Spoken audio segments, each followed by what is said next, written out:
welcome to Book World: The Great Escape. I'm author CJ Peterson. My co-host over here is author Michael Scott Clifton. I'm currently remote, so I'm in the car. But yeah, so Mike, how's your week going? It's been pretty interesting. For those that are tuned into the podcast, I wasn't in an accident, and nor did Melanie hit me on the head with a frying pan.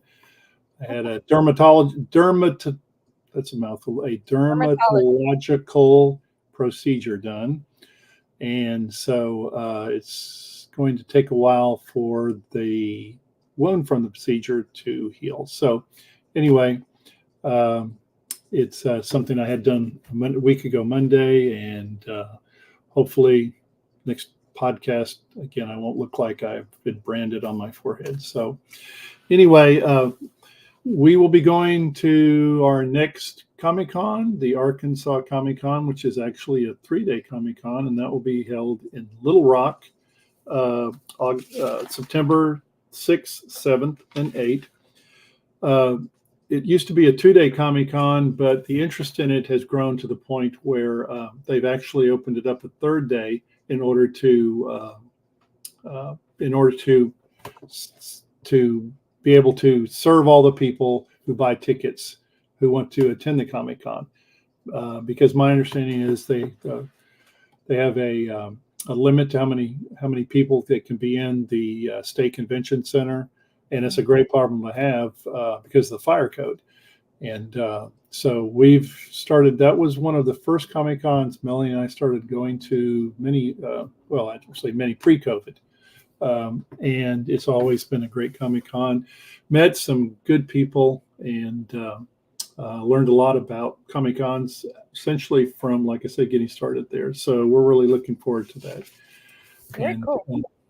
And so I'm working on my 9th book, which I'm about 2/3 of the way finished with, and it's going to be quite a departure from my previous books. Primarily, much like you, CJ, I'm a multi-genre author, but primarily I write science fiction, fantasy, magical adventure. But this book is going to be a departure. It's based on a short story, which is actually on my website, called The Endgame.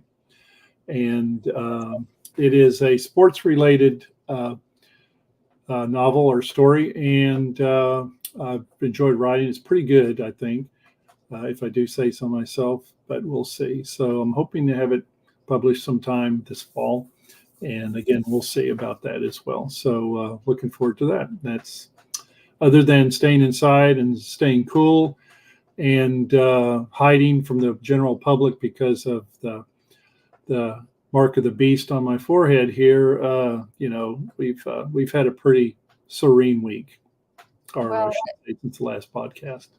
If it's any consolation, most girls who have worked with a curling iron have had that mark somehow at one point or another on our foreheads. It happens.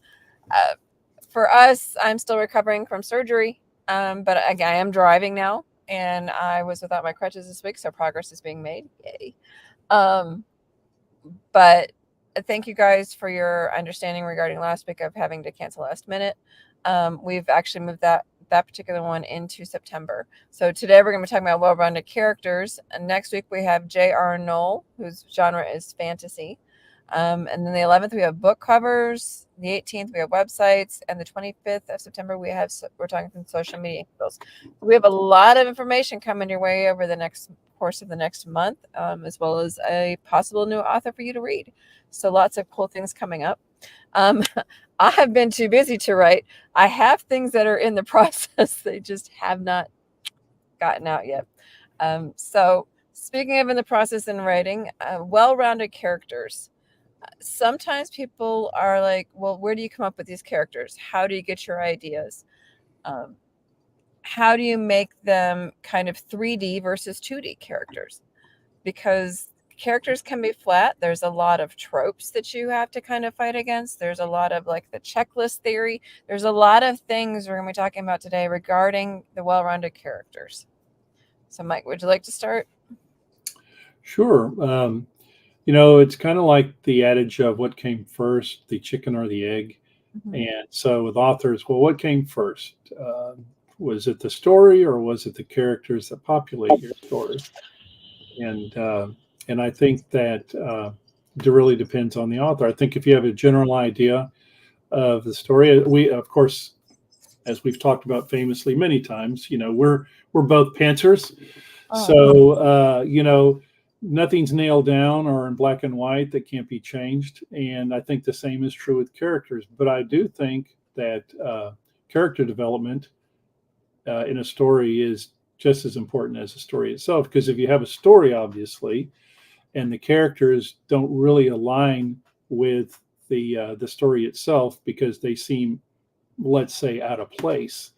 Uh, mhm. you know, if you're for example, let's say you're in a medieval fantasy, and you have your character talks like he is a scientist from the Jet Propulsion Laboratory. I don't think that really follows the era, the time, and the story that you're in. And two, and I've learned this the hard way, unfortunately. Um, shallow characters can shallow and what's the word I'm searching? And characters Tropes. not well defined Hmm. can ruin a good story uh, more so than I think any other single mistake an author could make. If you don't have characters with depth that pretty much paint the picture of what your story is going to be about, then you're probably not going to your book's probably not going to have the appeal that you might think as an author. I would say that without good characters, your story won't fly at all. No, It's not a good story without good characters, period. If the characters run the stories. right. So if the characters are terrible, or they're tropes, or they're just your classic stuff, Plain vanilla, boring. yeah, then your story's not going to fly. There's no such thing as a good story with crappy characters. It just doesn't. Right. It doesn't go. You're not going to get anywhere. So you have to have good characters to have a good story. You have to have characters with depth. You have to have characters who have flaws. There's no such thing as this amazing character who has like no flaws whatsoever, because that's unbelievable. You have to have believable characters, characters with hobbies, characters with interests, because those are going to guide, what direction they do. For example, my medieval one, she's an archer. That's going to guide how she handles things. She's also not too bad with a hand-to-hand combat with a knife. And so now she's terrible with a sword, so that's going to be kind of a little bit of her, that's a bad thing, because the swords are heavy, they're very clunky. And so, she's going to have to pick this thing up and figure out how to use it when she's used to the light bow and arrow or small hand knife. And so when you have characters that have issues, that's helpful. They need to learn. She doesn't know how to cook, especially out in the wild. So that's going to be an interesting thing. Her having, to make up her skill, or, there's a lot of things that, and put yourself in those shoes. I mean, if you've never made a kill, because she's a princess, if you've never made a kill and you've never even cooked, and now you have to live like out in the woods and you actually have to cook this thing, you got to strip it. And so you can imagine she's going to be going, ew, yuck, ew, you know. So, you that adds the humor to it. So you have to put yourself in the character's shoes. And characters are in essence people, and people are all different. So there's many different elements to people. If you don't know what to do, honestly, go to a store and people watch. Just literally Yeah. go wander around Target and Walmart. Target and Walmart are rich for finding characters. Targets, Walmarts, schools. Go to a college. Well, So many. oh yeah. I mean, the world's full of them. Hmm. I know some authors that are not pantsers like we are, and they have a formula, and they're out there on the internet that you can download and follow. They have a formula on character development: main character, minor character, strong female character, strong male character, and there's templates out there that you can Google and find on the internet And what they do is they take their character and they follow the diagram. Okay, well, what's the, for example, okay, character's name, character's profession, Mhm. character's love interest, character's, let's say, uh, uh, character weakness, Mhm. character's, character strengths, and then it just goes down just like a checkoff list, and you develop that character using, like I said, that template. And there's nothing wrong with that, particularly if you're a planner, because that Mhm. fits right in with the way authors that are planners write. Mhm. Uh, but it seems to me, this is my opinion, it seems to me that um, that the story ought to drive the character, and of course the character in turn, you could, like I said, what comes first, the chicken or the egg, the story or the, They kind of work the hand character? in Yeah, hand. they do. And I don't know, I could not do that because I don't know what the rest of the story is yet. I haven't Mhm. written it yet. That's the blessing or the curse of being a pantser writer.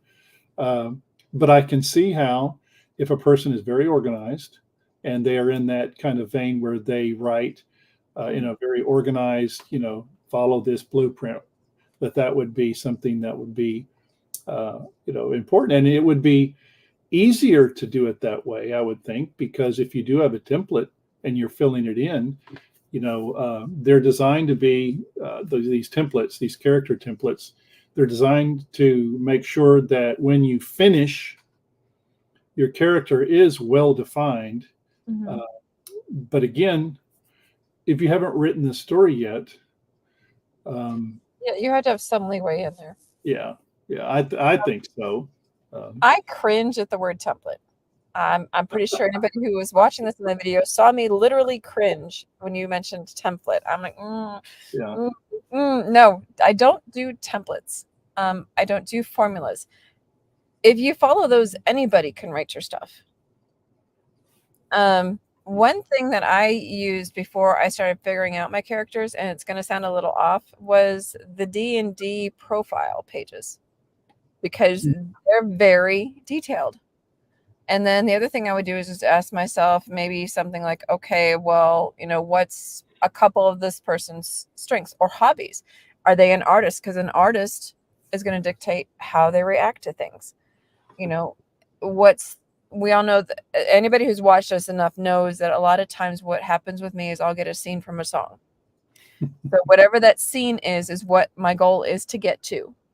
And so the character itself needs to somehow fit that.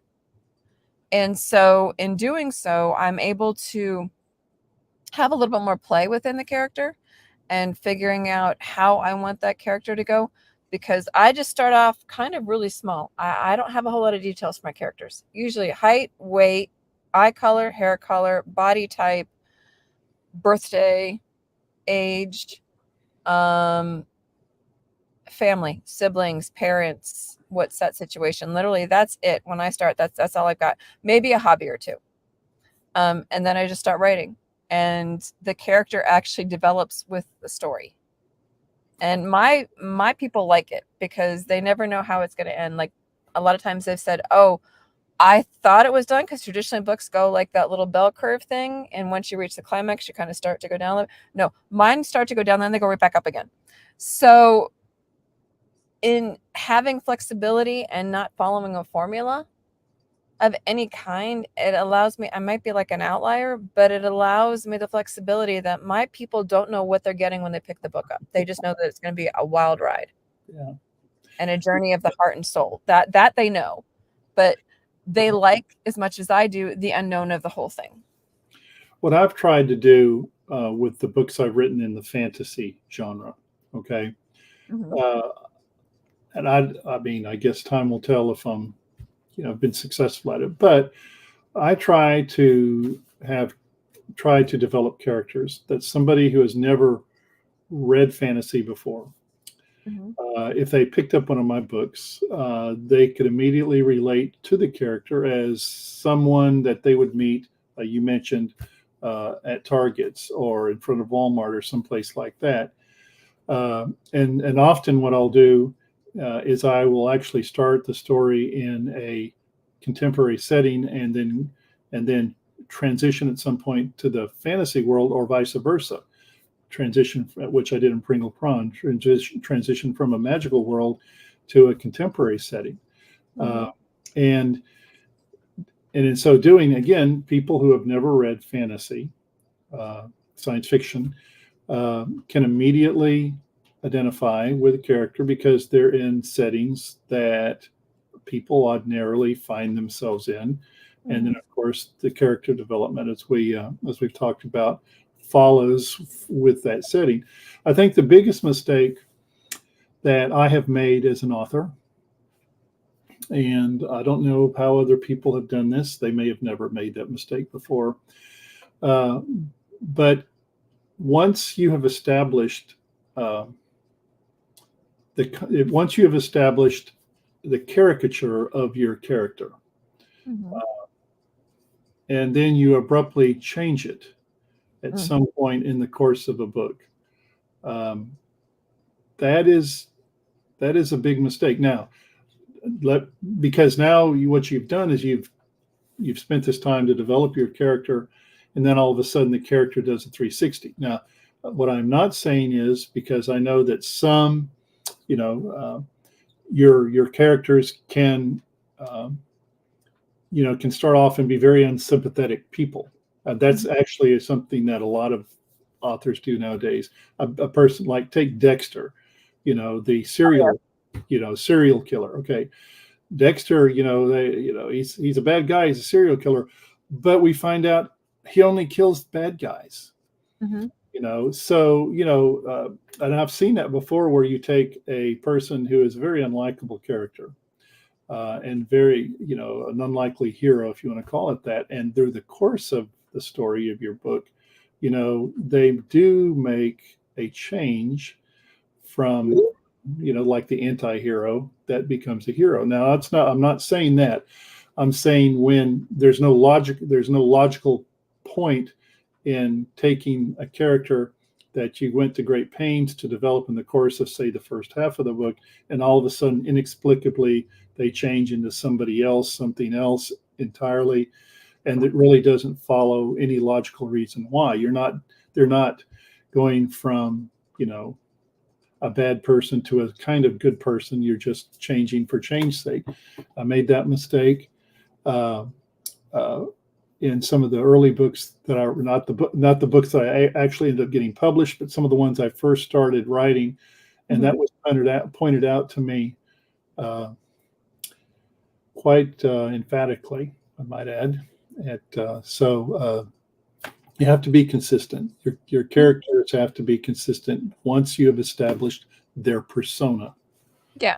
Well, and they're going to grow and they're going to change, but they have to do it gradually, or Yeah, there has to be some sort of a triggering that yes, makes yes, them a put up. logical reason. Yeah. And so, but my main thing is sometimes they make them too perfect, or sometimes they make them way too imperfect. You can actually go both extremes. And so, It's a give them cliche now. flaws. You make them a cliche. Yeah, give them flaws. You Yeah. know, um, the football player, but he is terrified of bugs. So he's going to be on the football field with a bunch of bugs and big guys. You know, that's kind of be like he could have his hand on the football, say he's the quarterback, or he gets the thing and there's a bug on it or something. He's going to freak out in the middle of the football game. There's different things that you could do just to be kind of add a Yeah. little bit of fun to it, but things that they may have to get over. Um, like I said, Don't for don't example, slip into a cliche. exactly, don't. Yeah, Don't have that's like the superstar athletic jock who's yeah. everything's perfect, the life is perfect, that sort of thing. No, have their family life be a disaster. You know what I mean? And so they're trying to put on this face at school, and the family life is a disaster at home, and they're trying to find that balance of hiding that and putting on this persona so they can stay popular. There's a lot of things that you can do to a character to give them depth and to give them a life. Imagine this person is your friend. and what are they going to be going through? Right. The number one job an author has when they are developing their characters is they, first of all, have to clearly define them. And secondly, they have to make them interesting. Mhm.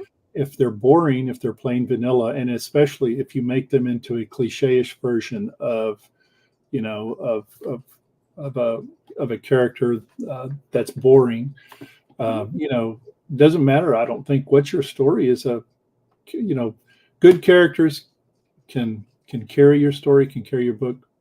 Poor characters can sink a good story faster than anything. It's kind of like that show MacGyver from like way back when. Yeah.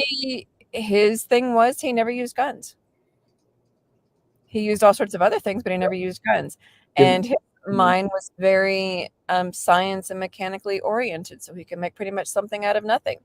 And you got to watch that. The storylines themselves weren't like grandiose or anything. It's just what he did that made them that way. And that's what made the show a success. And they kept that through the entire series, which is something that's rare because sometimes they'll change stuff in the middle of a series, which is another thing you don't do.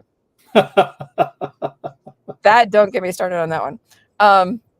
But the depth came from the character. The reason he didn't use guns was because there was an accident with one of his best friends and a gun when he was younger. So that triggered that. And so when you understand that and you understand why he doesn't use guns, yet everybody else around him does, and then how everything is guided, the loss of his parents and everything, it just gives them so much more depth. And that made MacGyver interesting. It's funny, we talk about all, on Book World, we try to talk about topics that have to do with writing, publishing, tips, discussions about, all the aspects, the work, all the moving parts of writing. And the thing that I've come to realize is that all authors are not created equal. Mm-hmm. Some are better at plots. Some are better at, of envisioning a story from start to finish. Some are better at developing characters. The key is to be able to put your strength as an author front and center when writing, and hopefully, like I said, just. And I'm not saying, I don't mean to imply that if you're good at character or developing characters, you're poor with a plot. That's not what I'm saying. I'm just saying that all superpowers are not created equal. Mm-hmm. And when it comes to writing, there are, we all have our various strengths and weaknesses, but you can't cut corners regardless. And again, not because I don't think it can be overstated. Poorly developed characters can be the quickest death knell for a book that I think an author can do. It's just it sinks everything that an author has tried to accomplish in writing a good story. It doesn't matter how good the story is if you have boring, inconsistent, and not well conceived characters. And again, I say that as someone who has done that. I've been there, I've done that. I know what it feels like. And it's like all your good work you thought it's just flushed down the toilet because you made a mistake with the characters. And you have to have both good characters and a good story. Yes. They will bring each other up. But if either one of those falls flat, the story's done. It's not a good story then. They're not mutually exclusive. Yeah. Yeah. If you have bad characters, you're not going to have a good story. If you have a bad story and great characters, you can fix spelling problems. You can fix grammar mistakes. You can fix, the nuts and bolts. I don't think poor characterization is something that you can fix. No. And there's a myriad of tools out there that you can use. You can use, like I said, use a D&D profile. You said there's other things that just ask yourself like 20 questions. 20 questions about your character. Not the stats, not the height, weight, that sort of thing, but literally 20 in-depth questions. If you met somebody, what would you want to know about them? Are they trustworthy? What's their family life like? Put yourself in that position of, okay, if I were to interview this character, what would I want to know? And that gives you somewhere to start.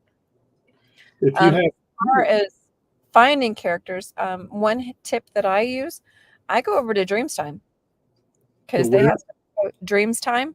Okay. Or from Shutterstock, and because they have pictures of people. Okay, yeah. And I find my character, I find my main character, and I go from there. So well, all of us have author friends. Some authors have a partner, a writing partner that they write with. Some, like myself, belong to a critique group. Others have beta readers, and I would say make use of all the above. When it comes to what do you think about the characters that presented in this story? Do you think they're well defined? Is there some work that needs to be done here? Just don't ask your wife or best friend, okay, or husband, because they're not going to give you a true answer. You need to actually ask somebody that'll give you an honest answer. And don't be afraid to add humor. Don't be afraid to add mistakes. Don't be afraid to add even a temper. There are things that you can add.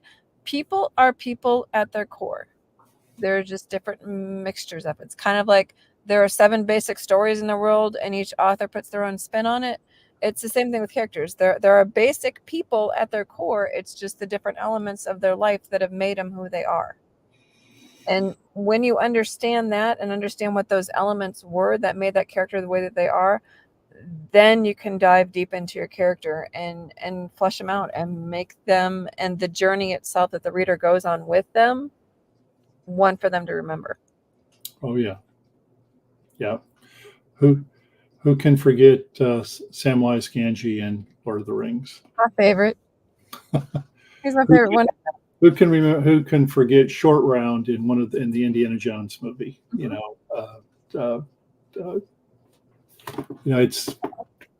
and don't be afraid to give your sidekick, like Samwise Gamgee, a really good personality. They're not just dressing for the main character. All the characters have to have character and never go against the character of a character. One of my personal favorites, Tyrion Lannister from Game of the Thrones. If you think about movies and books that you've seen and read, characters stand out to you. We as authors, I think I can say with 100% assurance, almost all authors were avid readers first. So the things you like in characters, the things that made a book great for you, are the same things you need to bring into your books as well.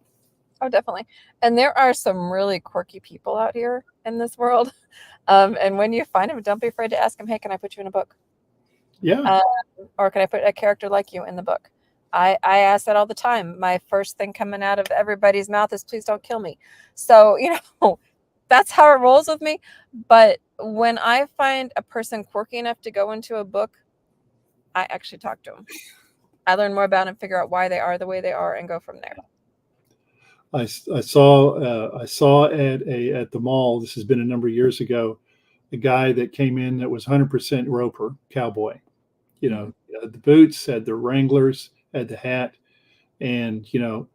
but the thing that he had that just did not go with his persona was a circle of Daisy Duke pink lipstick kisses that went around his neck like a necklace. It was so completely out of, like I said, this guy was a goat roper from head to toe, and he had that. And so one of these days, I'm going to figure out a character to include that person. Because if I live to be 1,000, I will never forget that. Seeing that guy, Basically, our point is make your characters real. Make them as real as you can make them. Because if you don't, your story will fall flat. There is no such thing as a good story with bad characters. There's no such thing as a bad story with good characters. They don't exist. Exactly. So Next week we have J. Arnold, whose genre is fantasy. Week after, but we're going to talk on book covers. The week after that, websites. The week after that, social media handles. We're actually building up to October 2nd, where we're going to be talking about book launches. So make sure you come to all of those so you can kind of follow the path along to figure out where we're heading. In the meantime, have a great week, and we'll catch you guys all next week. Bye.